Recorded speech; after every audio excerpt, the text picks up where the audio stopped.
I do know that every media house has its own house style or its own agenda. I keep saying, is there really anything called objectivity in media? Maybe theoretically speaking, because there is always a position to take. Of course, no media house will say, oh, we are anti-woman. No woman, no, there is no media house anywhere that is anti-women, essentially. But then, when you talk about, women in media telling their own stories, they still have to tell those stories within the confines of what is allowed by the media house they work with. So when our guest joins us now, as I realize she is ready, then maybe we can ask her some of these questions. Like, I hand that over to you, Blessing, because it's your show today, Women Empowerment. That's a bribe. All right, moving ahead, we have Bimbo Oloyede, who's a veteran radio and TV journalist and a producer with over 40 years experience. She is the initiator of the Women Optimum Development Foundation, WODEF, an NGO that raises awareness about issues concerning young girls and women. She's the founder of Strictly Speaking Limited and a trainer. Good morning, Bimbo Oloyede. Thank you. Thank you very much. I'm happy to be here. Same as us. We're happy to have you here too, because we're looking at several areas critical to women empowerment and development. So Ayo says it's my show because I am a woman, and this centers around our constituency. So bringing it home to the media, what have been the historical roles assigned to women in the media over the years? Historical roles, are you talking about media practitioners, people in the field, or are you talking about the way that women have been portrayed in the media? Sorry? I'm talking about the portrayal of women by the media. Okay. All right. So I don't think women have been well portrayed. They have not been positively portrayed. Most of the time, over the years, I can remember even going back perhaps 15, 20 years, the page 3 girl syndrome, there was always a very attractive looking young woman on page 3 of most tabloids. And that kind of perpetuated itself around the world. So you will find that in commercials, for instance, on billboards, when people want to advertise products, many a time you will discover that women are used to sell these products, and they're not always shown in the best light. So I think there's still, quite a long way to go to ensure that women are properly portrayed by the media.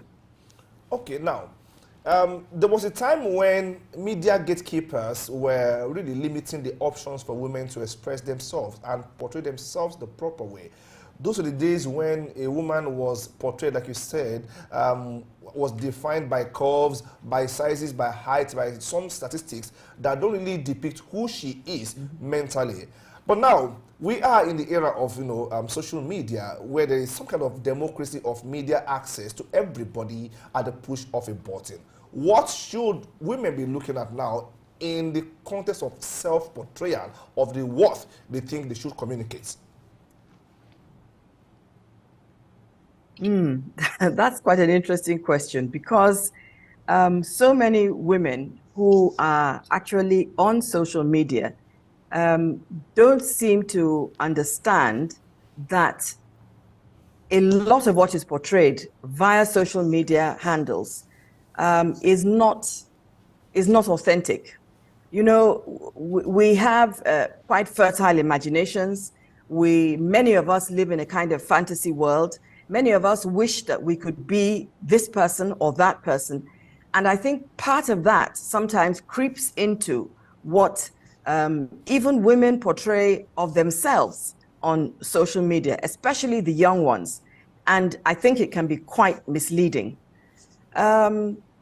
Well, in as much as you have a variety of ages, of women, from the 80s down to maybe teenage years, all these various age groups are on social media.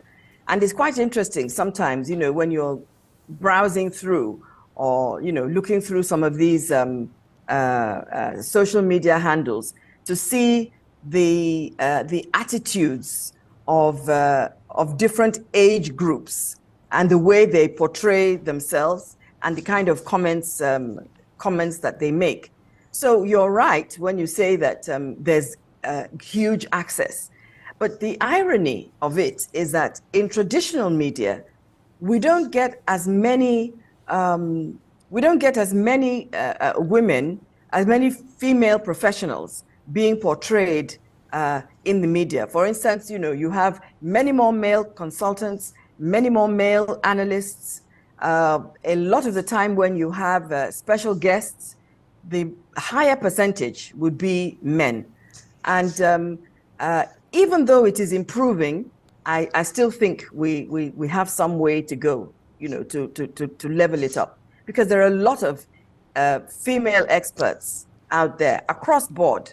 And nobody can tell me that we don't have enough women to, you know, who can share their expertise and share their opinions. So probably it might take a deliberate effort on the part of producers, editors, etc., etc.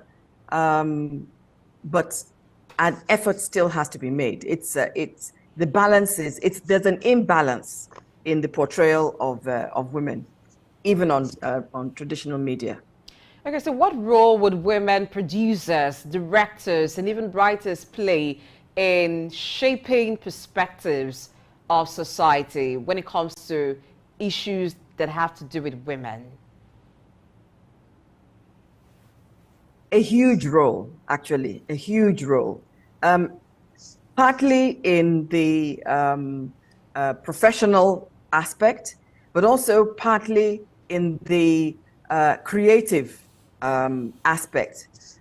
Several years ago, over 20 years ago, the NGO that I was running at the time, we had a program on air, a drama program called Tightrope. And this program portrayed a woman who was catapulted to head a financial institution. And she was also portrayed as a fighter against corruption. Now, it was deliberately scripted to portray this woman and several other female characters in the drama series. It was a deliberate attempt. And so I think that it is it's important for producers, script writers, editors to make that effort. I don't think it is tenable any longer to say that women are not available. As a matter of fact, I'm aware that the Wole Soyinka Center for Investigative Journalism, I'm aware that there's an initiative which has recently taken off, where they have an expert guide. Women who are experts, professionals across every sector that you can imagine have been uploaded on this digital platform. So there is actually no excuse anymore for directors or producers or editors to say, oh, there's no woman available. There is no excuse. So it's a question of taking that decision and saying, let us ensure that we have X percentage of women represented in our news bulletins, in our programs, drama series, they're there already. But looking at the professional contribution that women have to make to society, it needs a deliberate attempt. And it's not a question of making room. It's not a question of saying, oh, you know, let's do this tokenism and let's ensure that we can at least represent women. No, because the women are there. There are, you know, several achievers everywhere. So you're not doing any woman a favor by presenting her as she is, and for the contributions that she has made. She has worked hard, and she has the right to be featured. She has the right to be included. Okay. Now, I still like to stretch my definition of media even to the creative sector, not just regular media. Let's look at, not movies now, music videos and how they are produced. There is no music video that is being produced today that can really sell without portraying women as nude. There are shades of nudity here and there in music videos, and it will not really trend. I doubt it if you don't, show some curves in some places. Some say no, it is not anything bad. It is called body positivity. You see women even defining or defending what is not meant to be defended. But then you see the male counterpart fully dressed in jackets, dressed like a king, and for every man that is dressed fully in jacket, you have some nude girls around him that are being used as puppets. Now, what happens to the power to say, no, I shouldn't be represented like this, this is wrong of me? Or do you think it is body positivity? You see, people define art in different ways. People also define beauty in different ways. I can even go as far as to say culture can also be defined differently. Now, you and I may not think that there is something attractive about a female body being exposed. But at the same time, as I've said, they say that beauty is in the eye of the beholder. Now, can we then begin to challenge our music video producers and directors to think out of the box? Can we challenge them to be more creative? You see, the funny thing is, from my perspective, when you see a woman fully dressed in let me put it this way. Her body is covered, okay? But there are little suggestions here and there. To me, that is much more attractive.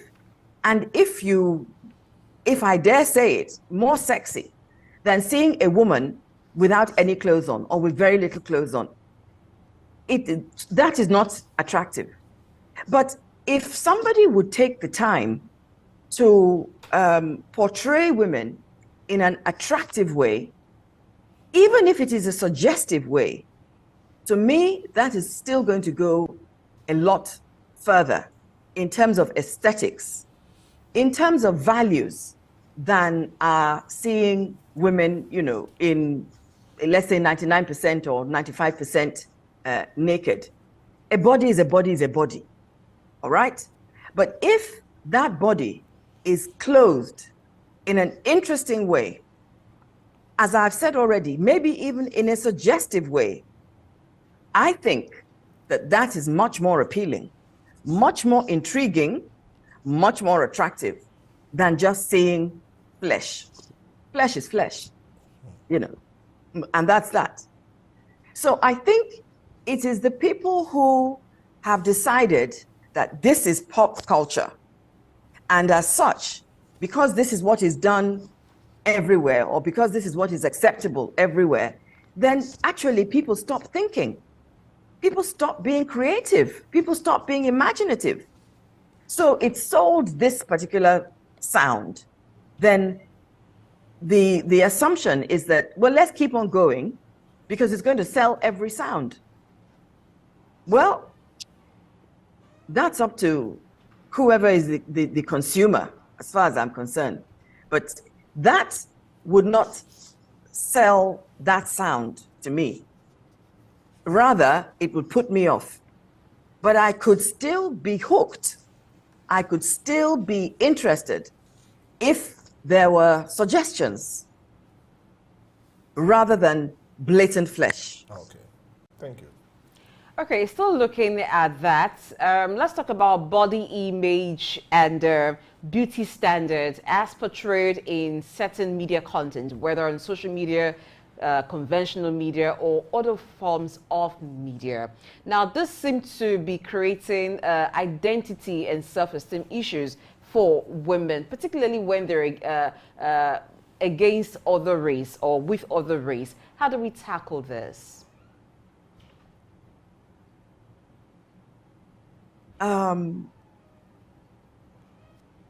I really don't know why it is that I think you're muted women again. keep on comparing themselves. Can you hear me? Yes. Okay, we can hear you now. Go ahead. Okay, fine. I really don't know why it is that women keep comparing themselves with other women. It's so totally unnecessary. This is actually one of the dangers, if you like, of having 1000% access to social media platforms. You keep on seeing women of a certain shade, of a certain shape, of a certain size, and when you are faced with this barrage of images, you look at yourself and you begin to wonder whether there's something wrong with you. But honestly, the self-esteem issues that you're talking about, I think are self-inflicted. Because nobody is saying to anybody, you are ugly, you are fat, you are horrible, you are this or you are that. No. But that little inner voice sometimes that gets into our heads and talks to us and tells us ridiculous things and makes us feel as if we are less than who we are. Well, I suppose it happens to everybody at some point or other, but it should be momentary. Because at the end of the day, when you look in your mirror, you can see that there's actually nothing wrong with you. You may feel that perhaps you need to do a little bit about this or a little bit about that. But the beauty of it, again, is that it's in your control. You can do something about it if you want to do something about it. So this aspect of always thinking that if I'm not a certain height, if I'm not a certain weight, if I'm not a certain shade, if I'm not a certain shape, then something is wrong with me.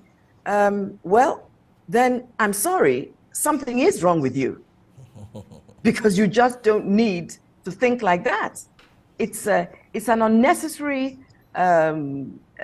self-infliction, let me put it like that. It's absolutely unnecessary. Everybody has something that is beautiful about him or her. So, why not play up on those aspects of yourself that are attractive instead of always looking at the negative aspects, instead of always, berating yourself for what you think you are not. Okay. Isn't it time for us to begin to applaud ourselves for what we think we are? I think it is time for you to applaud yourself for whom you are. But then, in doing this, content creators have a big role to play. Now, what do they have to do with respect to creating female-centric content for consumption? I still remember the she of those days that we read about, that we saw in some foreign movies. What should content producers be doing now to reshape the dialogue and represent women properly in the media? So, how many content creators and curators have actually ever thought about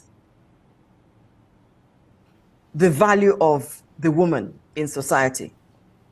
How many of them have actually thought about the importance of women being developed, the importance of women having positive mindsets, the importance of women women's efforts being recognized, the importance of women having representatives who can speak for the voiceless, the importance of women even having political roles and playing political roles. How many content creators have ever thought along those lines? Now, if we want a change, then something has to be done to create that change. It is not going to be automatic. People, you can't give what you don't have. So if you don't know anything about it, if you're not interested in it, if all you know is what you have seen over the years, then you are not likely to be able to give us something that is new, or that is different, or that is relevant, or that is needed. If I go back to the drama series that I mentioned earlier on, there was a deliberate attempt by the agency who provided the funding for that program to, one, look at the role of women, two, look at corruption and the consequences of corruption, and somewhere along the line, they also looked at conflict resolution. Now, what happened was that people were brought together, writers were brought together, they were trained by people who were experts in conflict resolution issues, for instance. They were given guidelines about the type of things that constitute corruption. And so when they sat down to write, they were actually able to encompass these various aspects that they had been trained to see. So this kind of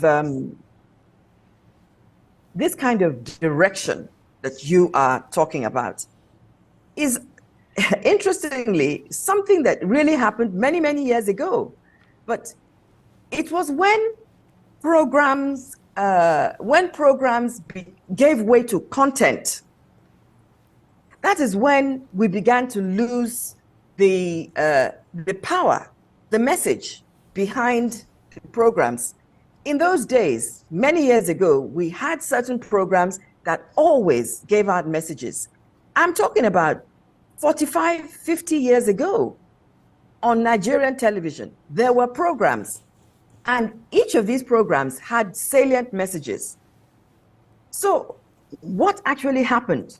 Somewhere along the line, the attention shifted from regular TV programs to Nollywood. Let's call it Nollywood. And many of the scripts that were written at that time were written for consumption, for profit, which is fine. I mean, it's a business. But we began to lose some of those salient messages. And they're coming back now because people are beginning to realize that you can't just keep on giving out candy floss. There's got to be some substance in the stories that are produced and directed. So for content creators, I don't know who's going to bring them together, because I'm not aware that there's any kind of association. Sometimes they live and die by their names. But I don't know who will bring them together. I don't know who is going to lead the charge to make them understand that they have to make an effort to move people's minds away from certain types of thinking to a different type of thinking that is constructive. It doesn't have to be old-fashioned to be constructive. It can still be modern. It can still be relevant. It can still be productive and constructive and useful. And it can still leave a message that will last in the minds of people. Because you see, you watch something, you know, You may laugh, it may be funny, it may be interesting, whatever. 5 minutes later, ask the watcher, what was that about? They might be able to tell you who was in it. They might be able to tell you what the people were wearing. But what was the story? What was the message? All right, so we should begin to do stories, or the entire media, not just conventional media, stories that send out a clear message. Yeah. Okay, thank you very much, I Mr. agree. Bimbo Oloyede, for your time with us on the show today. You're welcome.